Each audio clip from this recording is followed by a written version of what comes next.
In today's video, I would like to do something a little bit different. If you have the ability to, I would like you to perhaps go someplace quiet, sit down, and close your eyes, and think back to the year 2010. Now, at this time, there were a great many people who were worried about the end of the world. They were trying to divine the future. People were talking about this great Mayan apocalypse, this foretelling of the end, the great wheel. And people were concerned about who was in charge of the United States at this time. And there was many people saying that that was prophetic, that the man's name meant this, that, or the other. So imagine with all of this floating around, you decided, I'm going to go consult with a seer, a witch, a sorceress, and see what they have to say. Because at this time, people are reading Nostradamus, they're reading Edgar Cayce, they're reading a great many people that did the same thing. I wonder what a modern one would say. And you ask this sorceress to look 10 years into the future. What do you see? And so she does. And she comes back and says, I see a great migration of people from the north to the south, and people from the west to the Caribbean. They're leaving behind entire lives and changing where they live in the pursuit of happiness. Now you might ask, well, what caused this? Was it some great natural disaster? Was it Mount Rainier? Did it finally blow and then the ash floated over the northern cities and that's why everybody had to abandon Minneapolis and Detroit and Chicago and New York and Portland? Is that why? And then, of course, the great wave would go down the West Coast. That would make perfect sense. And that's why they had to abandon California and move to Texas and move to Florida. It clearly must have been some great natural disaster 10 years from now. And she says, no, it's a cold. It's a common cold. 97% of the people who get it survive it. In fact, the younger you are, the better you do. Now, at that point, you would have probably looked at her and said, okay, you're a quack. You're an absolute quack. We know the world is ending in 2 years because it's 2010. It's not going to be here in 10 years. We're all sure of that. But now you're saying that people are just randomly picking up and moving and leaving because of a cold. Well, she would have been telling you the exact truth. But I doubt anyone in 2010 would have believed her. 99% of the people would have said, we don't have 10 years left. There's no way. There's no way. Look who's in charge. If Obama gets reelected, prepare for the end. See, that's what would have been said, and that would have been the collective wisdom amongst those in the know in 2010, 2011. But yet here we are. Perspective is everything. Florida, like I said yesterday, is the same place it was in 2019. We've got a lot more people, a lot more money now, but perspective has changed. If you would have asked the vast majority of preppers or conservative Christians or evangelicals or that group of people about what they foresaw for the year 2020 or 2022, they wouldn't have even tried. They wouldn't have even tried. We don't have that long. There's no way. Hear this all the time. Yet here we are. Back in 1986, there was a discovery made in Belize that changed the face of archaeology. And these things are tied together. They weren't able at that time to get as far into the cave as they wanted, but it was 5 kilometers long. Pardon me. And contained some of the most amazing Mayan relics that anyone had ever seen. And they've been exploring this cave since 1986. But recently they've been able to bring to bear some new technology. See, just like that James Webb telescope, that's telling us now the Big Bang Theory is wrong and completely idiotic. They're seeing things in a way they've never seen them before. Well, the same technologies are now showing us things here on Earth that's rewriting history, especially about the Maya and what they have the ability to do. For more than 1,000 years, the 5-kilometer long subterranean ATM cave, that's the Aktan Tunachil Muknal, we'll call it the ATM cave, system lay unlooted and undisturbed. Locals rediscovered the entrance in 1986. And shortly after, hydrologist and spelunker Thomas Miller found skeletons inside. Absolutely pristine. Thousands of years old. One of the most amazing finds. But they're now rewriting what the Maya believed about the universe and their great collapses and the great creator and how they would do these elaborate rituals to recreate creation. You see, this is one of the very odd things that I never heard during the Mayan apocalypse debacle. How is it that these heathens in the middle of the jungle that would not accept the idea of Jesus Christ or the Bible or any of that would be in lockstep with you with the idea that we are created? Most Christians would have called Mayans heathens and would have insisted, especially back during the, colonization era, that they accept Christ as their Lord and Savior and bow the knee to the Catholic Church. Well, they both believed in creation, unlike a giant group of Americans now that don't, that most Christians have far more in common with. It's very strange what time will reveal. But in reality, I found something just north of Belize in the Yucatan. I mean just north of the border in Belize, that I think is very, very strange, given what we know about what they found in that cave. Now, here is Belize right here, just to do lay of the land, so to speak, Mexico.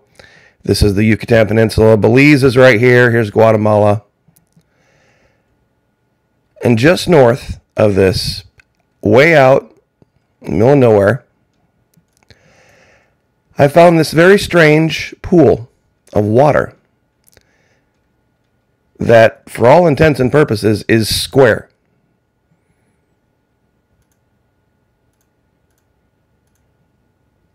Let's see if I've got it. I didn't exactly outline it, I guess. This is a picture from January of 2013. Now, I want you guys to look at this very closely. Notice how there's no shallow areas. There's no area where you can see somebody walked up and, they clearly had a work site and they dug this out. Here's a picture from 2014 where the water's a little deeper. As you can see, no areas along the edge where you would see perhaps storks or birds fishing in the shallows. It goes from trees to straight down with no stop, and it's perfectly square. Now, here's the strange thing about this. You think, okay, well, you found a pool of water in the jungle. Why is that a big deal? Let me turn off all of these other lines real quick so as we don't get distracted. When you look around the region, which looks generally speaking very flat, you find other clearings. But those clearings are solid ground. Here's one. And they're not square in shape. Here's another one. Now this one is clearly, I didn't draw it, but I might as well. Something we've talked about before. One second.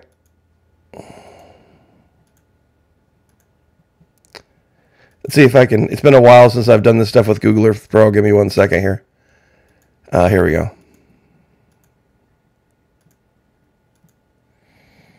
I probably didn't have to do this for you guys, but as you can see, five-sided. But the big idea here is that at this point where they've cleared away the jungle, the ground is solid and you could walk on it. All in the same proximity. There's one here, here. They're all over the place. But right here, it's a pool of deep water. Incredibly deep water. With no beachy sides, no shallow areas.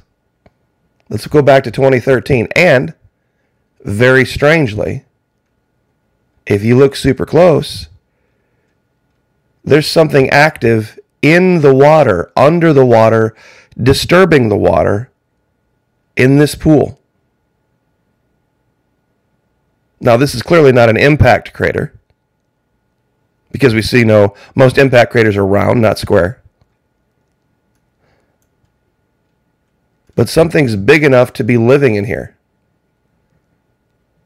meaning the waters must be deep. Now, what this is, I have no idea, but that it would disturb the water enough to be seen on satellite means it ain't small. I did think for 1 second, because there was some white there, that it could have been one of these, but it's way too big. These have a 9-foot wingspan, they stand 5 feet tall, but that's still way too much for that. This is another area in Belize where they're starting to find things they can't explain. But in all of these areas where they find Mayan settlements, they find these square pits. And let me see if I can find that picture here. The skeletons are absolutely pristine. Find which one it was. Here it is. These perfectly square pits that are dug. Let's zoom back out. And I guess we should probably measure this across.